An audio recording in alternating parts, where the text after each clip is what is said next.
सदा सुहागन रहने की कामना हर लड़की की होती है और इस कामना में माता पिता, भाई बहन और समाज के लोगों की शुभकामनाएं भी साथ रहती हैं। ये प्रयास लड़की की शादी के पहले से शुरू होकर शादी के बाद भी जीवन पर्यंत चलता है और इसी कड़ी में हमें जिसके द्वारा जो कुछ भी क्रिया बतलाई जाती है वो हम करते हैं ताकि लड़की की मांग का सिंदूर हमेशा चमकता रहे। ऐसी ही एक क्रिया है करवा चौथ का उपवास।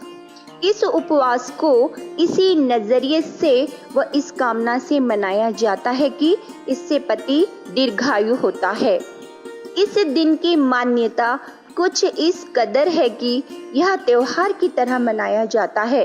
बाजारों में भी इस दिन बहुत चहलकदमी होती है। चाहे इस त्योहार को मनाने का तरीका कुछ भी रहे, उद्देश्य एक ही होता है, अपने पति की सुरक्षा। प्रिय दर्शकों, करवा चौथ की क्रिया को बहनें बहुत श्रद्धा से करती हैं, लेकिन इससे इस त्योहार के मूल उद्देश्य की पूर्ति कहाँ तक हो पाती है, यह बेहद विचारणीय विषय है। कितनी ही बहनें इस क्रिया को करते करते काल के कहर का शिकार हो जाती हैं, वह विधवा का जीवन व्यतीत करती हैं। कितनी ही नवयुवतियां व्रत रखते हुए भी अपने पति को खो देती हैं। बावजूद इसके हम इस क्रिया को तोलने की ओर अग्रसर नहीं होते। प्रिय दर्शकों, हम इस त्योहार को किए जाने के पीछे के मूल भाव की बहुत कदर करते हैं, लेकिन उस उद्देश्य की पूर्ति के लिए किए जाने वाली क्रिया को तोलना भी बेहद जरूरी समझते हैं। परमात्मा ही सबके रक्षक हैं और उनके आदेश निर्देश अपने पवित्र सद्ग्रंथों में हैं कि किस तरह हम अपने को सुरक्षित रख सकते हैं।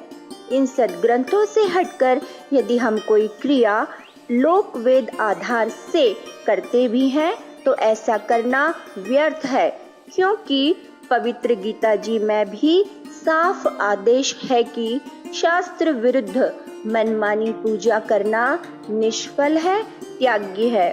करवा चौथ भी ऐसी ही क्रिया है, क्योंकि इस क्रिया का वर्णन किसी भी सद्ग्रंथ में नहीं है, न वेदों में, न पवित्र गीता जी में, व न ही उन महापुरुषों की वाणियों में जिनको परमात्मा मिले। तो फिर क्या इससे हमारा अपने पति की सुरक्षा की उम्मीद करना हमारी ज्ञानहीनता नहीं है?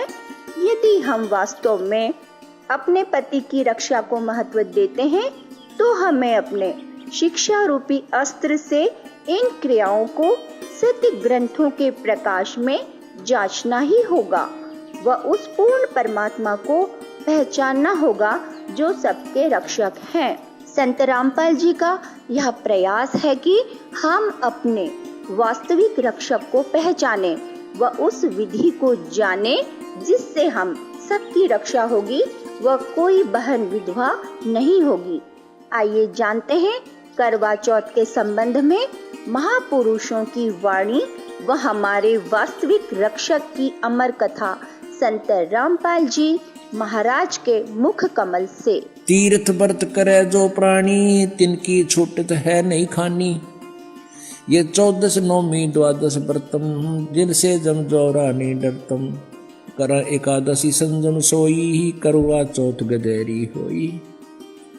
8 साते करे कंदूरी, सो तो बने नीच गरसूरी। अपने आत्माओं कितनी गजब की बात कही है, भगवान ने कमाल कर रखा है कि ये 14 नौमी द्वादशी का कोई भी किसी प्रकार का व्रत है जो ये करते हो, इससे काल के दूत नहीं डरेंगे, तुम्हारी चोटी पकड़ कर ले जाएंगे। ये साधना ठीक नहीं। करें एकादशी संजम सोई, करवा चौथ गदेरी होई।